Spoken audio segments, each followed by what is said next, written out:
What is a refund? A refund is money that is returned to a customer after they have paid for a product or service.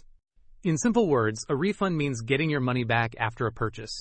Refunds usually happen when a customer returns an item, cancels an order, receives a defective product, or is not satisfied with the service provided. Businesses offer refunds as part of their customer service and return policies. Refund policies help build trust between customers and businesses because buyers feel safer when they know they can get their money back if something goes wrong. For example, if you buy a mobile phone online and it arrives damaged, you can request a refund from the seller. After verifying the issue, the company returns your payment. Refunds can be issued in several forms. The money may be returned to the original payment method, such as a bank account, credit card, debit card, or digital wallet. Sometimes companies offer store credit or replacement products instead of cash refunds. There are different types of refunds.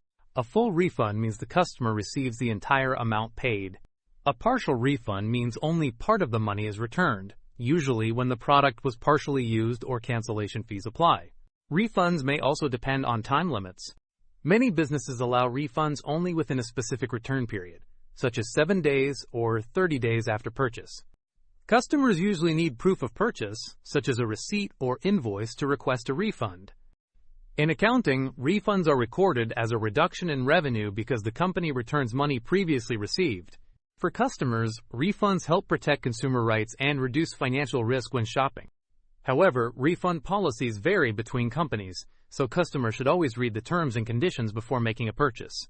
In simple terms, a refund is money returned to a buyer after a transaction is reversed. Easy way to remember. Refund means pay first, return later, and get your money back.